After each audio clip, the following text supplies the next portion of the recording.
తెలంగాణ రాష్ట్ర వ్యాప్తంగా భిన్న వాతావరణ పరిస్థితులను చూస్తున్నాము.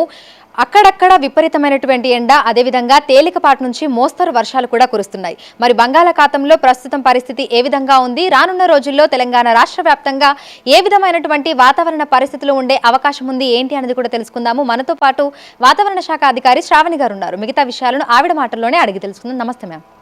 మ్యామ్, 2 రోజుల నుంచి చూస్తున్నాము అక్కడక్కడ తేలికపాటి నుంచి మోస్తరు వర్షాలు, ఎండ తీవ్రతకు కూడా ఉంటుంది. సో బంగాళాఖాతంలో ప్రస్తుతం పరిస్థితి ఏ విధంగా ఉంది అంటారు?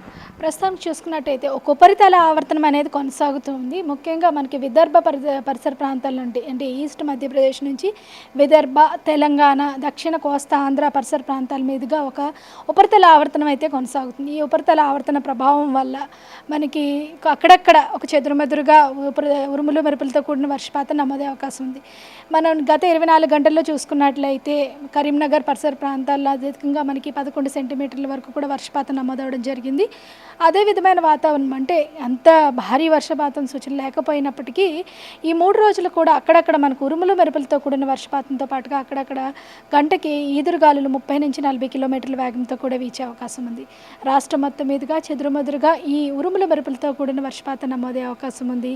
పగటిపూట కొద్దిగా ఎండవేడి వాతావరణం అన్న సాయంత్రం మధ్యాహ్నం 3-4 గంటల నుంచి కొద్దిగా మేఘావృతమైన వాతావరణం ఏర్పడి ఈ ఉరుములతో కూడిన వర్షపాతం నమోదే అవకాశం ఉందన్నమాట. రాష్ట్రం మొత్తం మీద ఇదే వాతావరణం మరో 3 రోజులు కొనసాగే అవకాశం ఉంది. అయితే అంటే కురిస్తే వర్షాలు కుండపోతగా కురుస్తున్నాయి, లేదు అని అంటే వర్షాలు ఒక్కసారి ఆగిపోతే ఎండ తీవ్రత ఉన్న పలంగా పెరిగిపోతుంది, ఎందుకు అంటారు? అంటే దాదాపుగా మనకి మాయిశ్చర్, ఎండ తీవ్రత అంటే ఉష్ణోగ్రతతో కాకుండా ఈ ఈ ఋతుపవనాల కాలంలో మనకి మాయిశ్చర్ అనేది ఎక్కువగా ఉంటుంది. అంటే హ్యూమిడిటీ, ఆర్ద్రత శాతం ఎక్కువగా ఉండడం వల్ల కొద్దిగా మనకి ఉష్ణోగ్రతలు వచ్చినప్పటికీ మనకి ఉక్కపోత వాతావరణం అనేది ఉంటుందన్నమాట.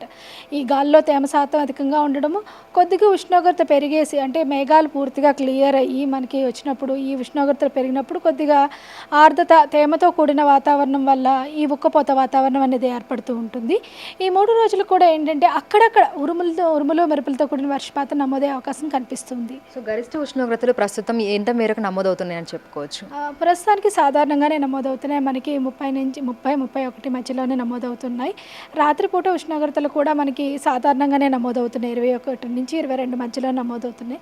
కానీ తేమ శాతం కూడా రాష్ట్రం మొత్తం మీదుగా అధికంగా ఉంది. ముఖ్యంగా దక్కన్ పీఠభూమి ప్రాంతానికి చూసుకున్నట్లయితే మనకి అటే అరేబియా సముద్రం నుంచి కొంచెం తేమ వాతావరణం అనేది వస్తూ ఉంటుంది. అలాగే బే ఆఫ్ బెంగాల్ నుంచి కూడా ఏదైనా అల్పపీడనాలు ఏర్పడినప్పుడు అధిక నీటి ఆవిరి శాతం అనేది వస్తూ ఉంటుంది. ప్రస్తుతానికైతే మనకి ఈ ఉపరితల ఆవర్తన ప్రభావం వల్ల కొద్దిగా సాయంత్రం అయితే ఈ ఉరుములు మెరుపులతో కూడిన వర్షపాతం నమోదవుతుంది. అయితే ఉదయం నుంచి మధ్యాహ్నం వరకు మనకి ఎండ తీవ్రత ఉంటే సాయంకాలం సమయంలో క్యూములోనింబస్ మేఘాలు ఏర్పడి వర్షాలు అనేవి కురుస్తూ ఉంటాయి. ఈ 2-3 రోజుల్లో ఆ విధమైనటువంటి వర్షాలను ఎక్స్పెక్ట్ చేయొచ్చు అంటారా? అంటే క్యూములోనింబస్ మేఘాలు ఏర్పడకపోవచ్చు, కానీ క్యూములస్ వరకు ఏర్పడి అంటే దాదాపుగా 5 నుంచి 7 కిలోమీటర్ల ఎత్తు వరకు కూడా మేఘాలు విస్తరించి పూర్తిగా మనకి సాయంత్రం అయ్యేసరికి ఉరుముల మెరుపులతో కూడిన వర్షపాతాన్ని అయితే ఇస్తాయన్నమాట. సో రానున్న రోజుల్లో భారీ వర్షాలను మళ్ళీ ఎప్పుడు ఎక్స్పెక్ట్ చేయొచ్చు అంటారు? ప్రస్తుతానికి దాదాపుగా ఈ 5 రోజులు కూడా ఇటువంటి వాతావరణమే ఉంటుంది. మనకి ఇప్పుడు ఋతుపవనాలు తిరోగమన కాలంలో ఉన్నాయి. మనకి ఉత్తర రాజస్థాన్ పరిసర ప్రాంతాల్లో కొద్దిగా ఋతుపవనాలు తిరోగమనం అనేది కనిపిస్తూ ఉంది. మనకి వచ్చే వారంలో కానీ కానీ అల్పపీడన ప్రాంతాలు కానీ ఏమైనా ఏర్పడినప్పుడు మరింత ఎక్కువగా వర్షపాతం ఉండే అవకాశం ఉంది. కానీ ఇదే విధమైన వాతావరణం దాదాపు అక్టోబర్ మొదటి వారం వరకు కూడా కొనసాగే అవకాశం ఉంటుంది. సో ఈ 2-3 రోజులలో చూసుకుంటే తెలంగాణ రాష్ట్ర వ్యాప్తంగా ఎక్కడా మనకు భారీ వర్షాలు కురిసే అవకాశం లేదు అంటారా? ఈరోజు మనకి అక్కడక్కడ ఉండే అవకాశం ఉంది. ముఖ్యంగా ఉత్తర ఆదిలాబాద్ కానీ ఆసిఫాబాద్ ఈ పరిసర ప్రాంతాల్లో, దక్షిణ జిల్లాల్లో కూడా అక్కడక్కడ ఏదైతే ఈ ఉపరితల ఆవర్తనం అనేది ప్రసరింపజేస్తుందో, ముఖ్యంగా ఈ విదర్భకి దగ్గరలో ఉన్న ప్రదేశాలు కానీ, దక్షిణ సౌత్ కోస్తా ఆంధ్రాకి దగ్గరగా ఉన్న ప్రదేశాలు కానీ అంటే నాగర్ కర్నూలు కానీ, కొద్దిగా ఇటు నుంచి యాదాద్రి భువనగిరి కానీ సాయంత్రం పూట కొద్దిగా ఉరుముల మెరుపులతో కూడిన వర్షపాతంతో దాదాపుగా 5 నుంచి 8 సెంటీమీటర్ల వర్షపాతం వరకు కూడా కురిసే అవకాశం ఉంది. సో జీహెచ్ఎంసీ పరిధిలో చూసుకుంటే వాతావరణం ఏ విధంగా ఉండే అవకాశం ఉంది అంటారు? జీహెచ్ఎంసీ పరిధిలో అయితే మనకు అక్కడక్కడ ఒక మోస్తరు వర్షపాతం నమోదే అవకాశం ఉంది. ముఖ్యంగా ఉత్తర మరియు ఈస్ట్ అంటే ఈ తూర్పు పరిసర ప్రాంతాల్లోని ఈవినింగ్ మనకి క్లౌడ్స్ ఏర్పడి కొద్దిగా అక్కడక్కడ ఒక మోస్తరు వర్షపాతం నమోదే అవకాశం ఉంది. ముఖ్యంగా దక్షిణ జీహెచ్ఎంసీ పరిధిలైన రంగారెడ్డి ప్రదేశాల్లో అక్కడక్కడ మనకి జల్లులు కూడా కురిసే అవకాశం ఉంది. Thank you ma'am.